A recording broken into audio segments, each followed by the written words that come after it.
Okay, hi, Andre. So there's some issues with the list here. For example, if I hover or have my finger there, it just removes the dividers. It doesn't give me the gray background response anymore. And also if I added a few trips here,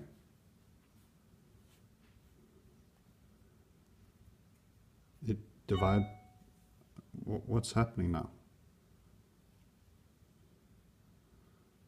And if I open a trip and go back, what's this? Seems like I don't know, but do a little bit of testing because you can see this. I mean, it takes me 3 seconds to see this, so please make it work like it should.